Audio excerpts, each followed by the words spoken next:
प्रिय विद्यार्थियों, आज क्लास 10 त्रिकोणमिति के चैप्टर में आप सभी का स्वागत है। आज आप सभी को सभी अनुपात के फॉर्मूला से परिचित मैंने करा दिया था। आज उससे संबंधित प्रश्नों को हम देखेंगे और आप सभी इस पर ध्यान देंगे। हमने बताया था अनुपात का सूत्र, हमने बताया था आप सभी को अनुपात का सूत्र रेशियो फार्मूला, अनुपात का सूत्र किसका? ट्रिगोनोमेट्री का, है ना? ट्रिगोनोमेट्री का अनुपात का सूत्र मैंने बताया था सभी बच्चों को। बताया था मैंने sin थीटा इक्वल टू लंब बटा कर्ण, cos थीटा इक्वल टू आधार बटे कर्ण और tan थीटा इक्वल टू लंब बटे आधार। यही मैंने तीनों फॉर्मूला बताया था। आप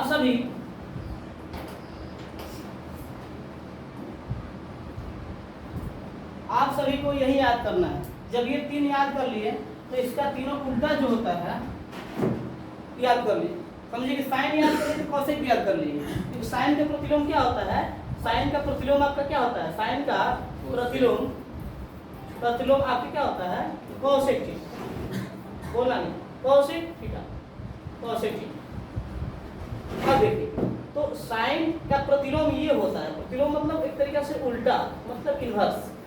तो इसका सूत्र भी इसके लिए क्या हो जाएगा? उल्टा हो जाएगा, कर्ण बटा लंब हो जाएगा। ऐसे ही कॉस का क्या उल्टा होता है? क्या होता है प्रतिलोम? कॉस का प्रतिलोम क्या होता है? Sec theta. तो सेक का क्या हो जाएगा? कर्ण बटे आधार हो जाएगा। और tan का प्रतिलोम क्या होता है? cot थीटा होता है। तो क्या हो जाएगा?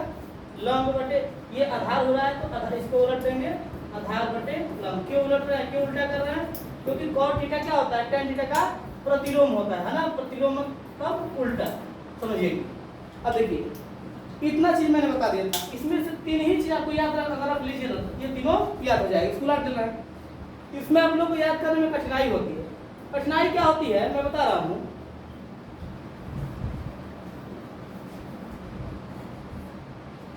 आप सभी देखिएगा कि इसको याद करना है। कभी आप साइन थीटा इक्वल टू लंब बटा कर्ण तो कर्ण बटा लंब बोल देते हैं। तो उसको हम कई बार बताया है आप लोगों की ट्रिक से याद रखिए।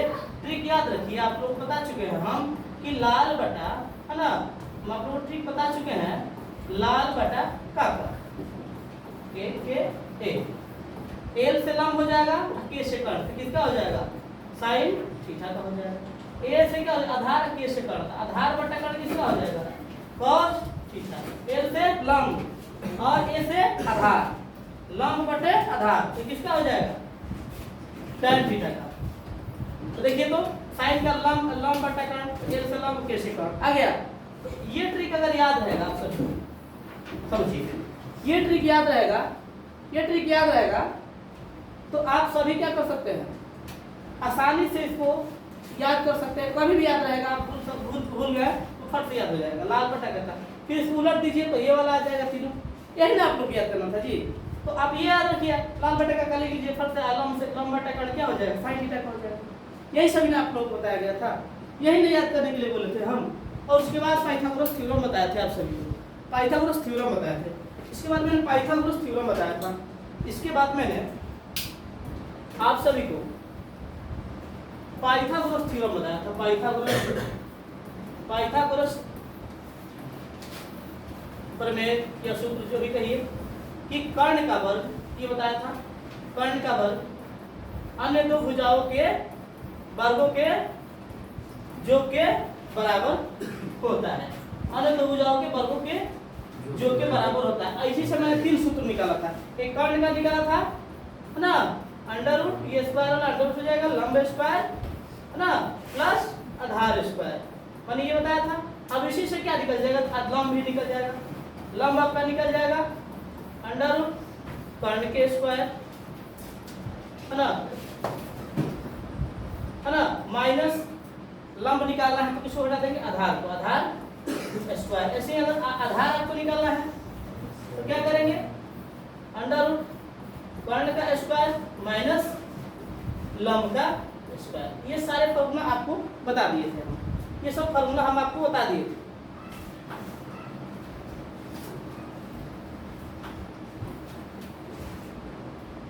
उसके बाद मैंने बताया था कि अगर मान लीजिए ये समकोण त्रिभुज है, ये समकोण त्रिभुज है ए बी और सी, सी समझ लीजिए समकोण त्रिभुज है। ये सबसे बड़ी भुजा क्या होती है, कर्ण।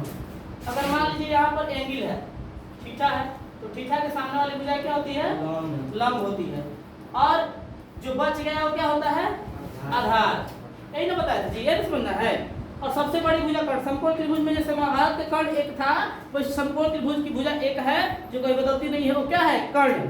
इट मींस हाइपोटेनस, जिसको इंग्लिश में एस से डिनोट करते हैं, हाइपोटेनस इसका इंग्लिश में होता है। बीच पर बेस, बेस पर आधार है ना, और लंब का पी पर परपेंडिकुलर यानी कि लंब होता है ना। अगर इसमें मैंने बोला इसी तरह से मैंने एक और त्रिभुज बना दिया। मैं बोला कि त्रिभुज, क्वेश्चन यहाँ पर दिया कि त्रिभुज एन के और आर में, के क्या है, के क्या है, समकोण है, के समकोण है। तो साइन एन वाला, दूसरा कॉस आर, तीसरा साइन एन ज्ञात कीजिए। ये सभी ज्ञात करना है, ज्ञात कीजिए। तो मैंने आपको ये क्वेश्चन लिखा, ध्यान दीजिएगा, दिखाई दे रहा ना। तो ये आपको याद निकालना है। तो समकोण त्रिभुज पहले आपको भुजाओं को निकालना सीखना है, भुजाओं को निकालना सीखना है आप सभी को। आप सभी भुजा कैसे ज्ञात करेंगे, उस भुजाओं को निकालने के लिए आप लोगों को सीखना है। देखिएगा, इसमें एक ये है, एक ये है और एक ये है। तो मैं यहाँ पर क्या करता हूँ, एक समकोण त्रिभुज बना देता हूँ। समकोण त्रिभुज ऐसे होती है, उसकी एक भुजा पूरा लंब होती है ना। और इसमें कह रहा है कि एन के आर, इसमें के समकोण है। जब जो समकोण होगा उसको कहाँ लिखेंगे, यहाँ लिखेंगे, लिखे ना। उसके बाद इसको क्या करेंगे, ऐसे दिखा देंगे। उसके बाद दो भुजा जो बचा है उसको एन यहाँ भी लिख सकते हैं, एन यहाँ भी लिख सकते हैं। अगर एन यहाँ लिखेंगे तो यहाँ पर आर लिखेंगे, और अगर एन यहाँ पर लिखेंगे तो आर यहाँ पर लिखेंगे। लेकिन जो के कह रहा है समकोण, उसको यहीं पर लिखेंगे।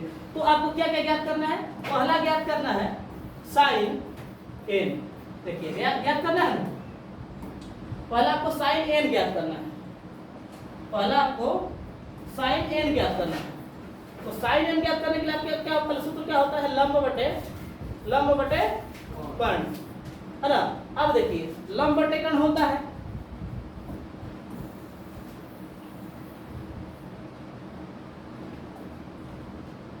लेकिन यहाँ पर हम देखेंगे कि क्या है, एंगल क्या है, ये क्या है, कोण का काम करता है। ये क्या करता है, कोण यानी थीटा का काम करता है। तो अब यहाँ पर एंगल मेरा क्या है, एन है। तो एन के सामने वाला क्या होगा, ये क्या होगा, आपका भुजा लंब होगा। ये भुजा क्या होगा, लंब होगा। कौन सी भुजा, के और आर। भुजा का नाम क्या है, के और आर। और कर्ण कौन होगा, एन और आर। समझ आया, समझा ना। सबसे बड़ी भुजा कर्ण हो जाएगा। लेकिन हमको इसके अनुसार, आप देखिए इसमें भी साइन देखिए कह रहा है एन, साइन यहाँ पर आर हम देखना चाहिए था। अब देखिए इसमें एक क्वेश्चन है, ये भी साइन ने दिया है, लेकिन यहाँ पर दे दिया है आर, दे दिया है, यहाँ पर दे दिया है आर। ध्यान दीजिएगा, ये भी साइन ही है लेकिन दे दिया है आर। दूसरा, तीसरा में देखिएगा, तीसरा क्वेश्चन, दूसरा नहीं तीसरा बता रहा है, साइन आर दिया है। अब देखिए इसमें एंगल क्या दिया है, इसमें एंगल आपको क्या दे दिया है, ये दे दिया है। और उसमें क्या दिया था, ये एंगल दिया था, एंगल मतलब कोण। ये थीटा क्या दिया, आर दिया है। तो सूत्र तो वही रहेगा, लंब बटा कर्ण, होगा ना जी। चलिए, तो थीटा क्या दिया हुआ है मेरा, आर दिया हुआ है। तो आर जब दिया हुआ है तो आर ये थीटा हुआ, तो इसके सामने वाली भुजा क्या हो जाएगा, ये हो जाएगा लंब हो जाएगा ना। तो लंब हमारा कौन सी भुजा आ रही है, के और एन, यानी कि लंब एन और के आ रहा है। उसके बाद कर्ण कौन सा आ रहा है, एन और आर। कर्ण कौन सा आ रहा है, एन और आर, है ना। अब समझ में आया कि भुजा कैसे ज्ञात करेंगे। अनुपात वही रहेगा, लेकिन अगर कोण चेंज रहेगा तो उसका भुजा भी चेंज हो जाएगा। ये भुजा चेंज करने के लिए बुक्स में नहीं बताया है, मैंने अलग से आप लोगों को बता दिया है। उसमें डायरेक्ट इस पर अंक रख कर के इसका लंब का मान 3, 4 ऐसे करके बताया है ना। मैंने बता दिया कि उसको सहूलियत होगा आपको उसमें बनाने में। अब जब मैंने ये बता दिया आप लोगों को, तो समझ लीजिए ये अगर समझ में आ गया तो 8.1 का चलते हैं सवाल की ओर। 8.1 का एक्सरसाइज 8.1 के सवाल की ओर हम चलते हैं। ठीक है, 8.1 के सवाल की ओर चलते हैं, है ना। 8.1 के सवाल की ओर चलते हैं, जिसमें क्वेश्चन कहता क्या है, आप लोगों के पास से बुक्स देख सकते हैं।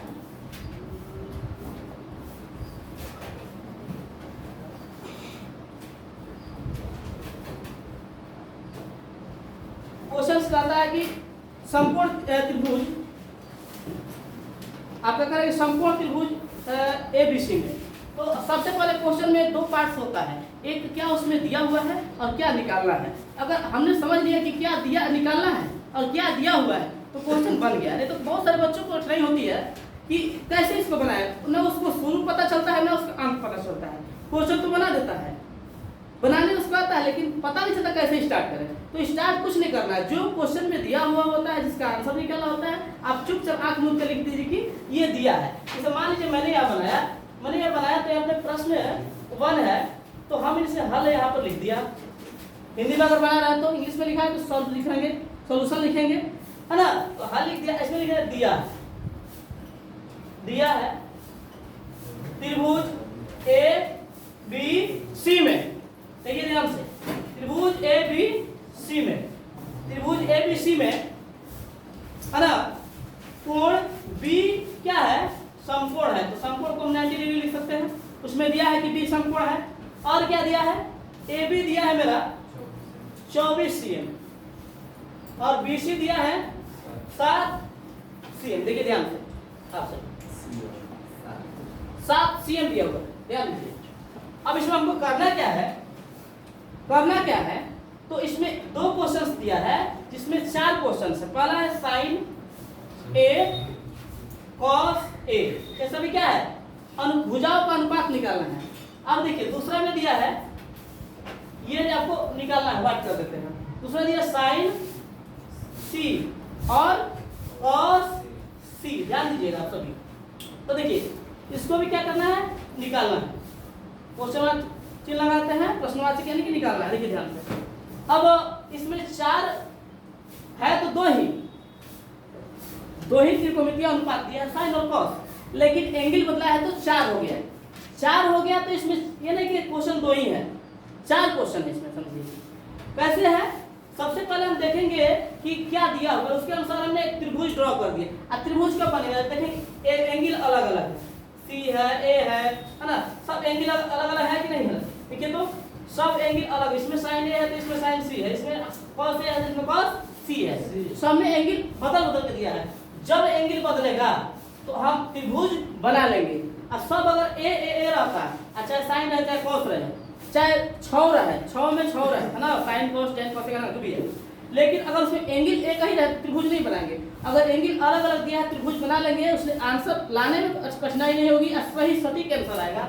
जैसे कि मैंने त्रिभुज एक ड्रॉ किया छोटा सा, देखिए ध्यान से, त्रिभुज मैंने ड्रॉ किया और ए और बी और सी, क्योंकि हमको बी बोला है कि बी कहाँ रखना है, समकोण की जगह, ठीक है। उसके बाद देखिए क्या करा, ए और बी, यानी ए से लेकर बी तक कितना दिया है 24 cm और बी और सी कितना दिया है 7 cm। यानी कि आपको क्या निकालना है, कर्ण यानी कि एसी निकालना है आपको। इसमें क्या निकालना है आपको, एसी। देखिए ध्यान से,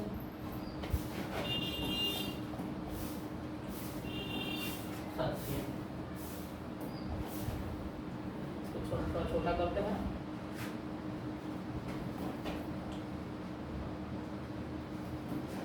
तो इसमें हमको कर्ण निकालना है। सबसे पहले कर्ण निकालना है, तो डायरेक्ट क्या हो जाएगा, ए स्क्वायर पर अंडर लंब स्क्वायर प्लस आधार स्क्वायर। देखिए ध्यान से, यानी कि मेरा लंब समझ लीजिए 24 है और तो आधार कितना हो जाएगा 7, तो 24 का स्क्वायर करेंगे तो कितना हो जाएगा 24 गुणे 24 है ना। जब चच्चों को 16 से करेंगे ये टोटल मिला कितना आ जाएगा 500 मेरा 76 आ जाएगा, ये मेरा 576 आ जाएगा, देखिएगा ध्यान से। उसके बाद आ जाएगा 7 7 49, दोनों को जोड़ दीजिए, 9 6 15 के 5 हाथ में लगा 1, 7 4 11 1 12 हाथ में लगा 1, कितना हो जाएगा 5 1 6, ये क्या है अभी रूट में है यानी कि स्क्वायर रूट। तो 625 किस संख्या का वर्ग होता है पता है ना जी, 1 से 30 तक वर्ग। 625 किसका वर्ग होता है 25 का, तो इसका स्क्वायर रूट कितना हो जाएगा 25, यानी कि आपने AC निकाल लिया, AC निकाल लिया हमने, AC निकाल लिया हमने, क्या निकाला AC हमने निकाल लिया, AC कितना निकाला 25 के हमने निकाला। तो अब जब तीनों भुजाएं ये जो नहीं ये जो दिया था ये हमने ज्ञात कर लिया कितना 25 ये दोनों ज्ञात ही है। तब हमको क्या निकालना है, पहला निकालना है, यहाँ पर देख लीजिए ध्यान से, यहीं पर हम बता देते हैं आप लोगों को, आप लोग को हम यहीं पर बता देते हैं, ध्यान दीजिएगा।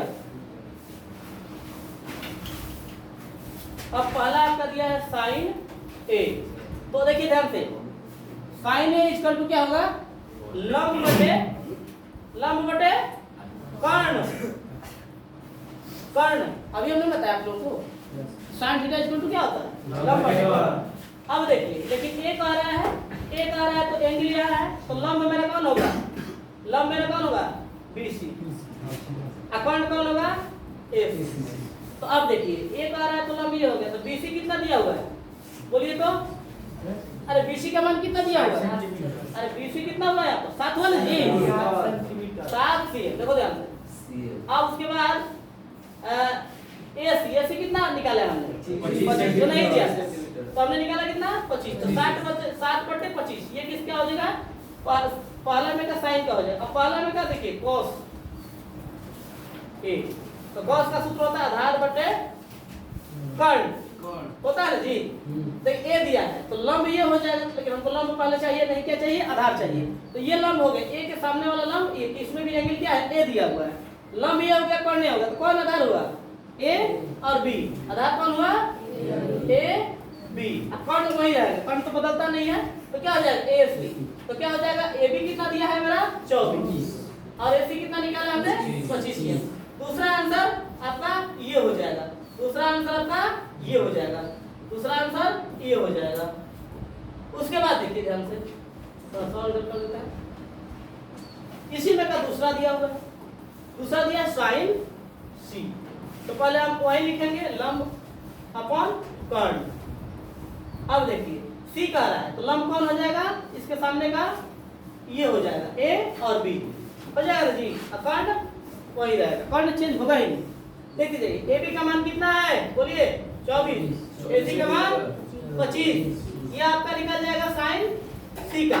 उसके बाद आपका इसमें का दूसरा है cos C, तो मैंने बोला ना कि साइन वही रहेगा, साइन वही रहेगा, एंगल चेंज होगा तो क्या देखिए भुजा चेंज हो गया, इसमें BC था इसमें और AB हो गया, हो गया ना, एंगल बदला भुजा बदला है ना, cos C यानी कि आधार बटे कर्ण, लेकिन इसमें C दिया है तो लंब ये हो जाएगा, ये वाला कर्ण ये, तो आधार कौन होगा BC बोलिए, और कर्ण क्या हो जाएगा AC, तो BC कितना दिया है 7 और AC 25। तो ये क्वेश्चन समझ में कब आया, जब हमने आप लोगों को इसके पहले भुजाओं को बदलना बता दिया था, इसीलिए ना मैंने कोण अलग अलग रख के और भुजा को बदलना बता दिया था, क्योंकि अगर भुजा नहीं बदला तो आप समझिए कि ये भी तो साइन दिया है, साइन दिया, एक ही आंसर होगा, आप यही समझिएगा ना, जो इसका आंसर होगा ये इसका आंसर होगा।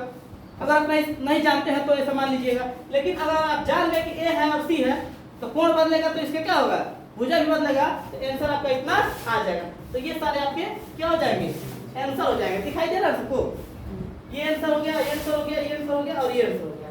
अब देखिए इसमें किसी को कठिनाई, इसमें किसी को कठिनाई तो आप सभी बता सकते हैं, इसमें अगर किसी को कठिनाई हो तो बता सकते हैं, है ना प्रिय विद्यार्थी। तो ये रहा आपका 8.1 का पहला सवाल। सवाल कोई भी हो इत्मीनान से उसको पहले ध्यान केंद्रित करके एक बार पढ़ लीजिए और क्या दिया है और क्या निकालना है। अगर ये पता चल गया तो आप सवाल सॉल्व करने में सफल जरूर होंगे। धन्यवाद।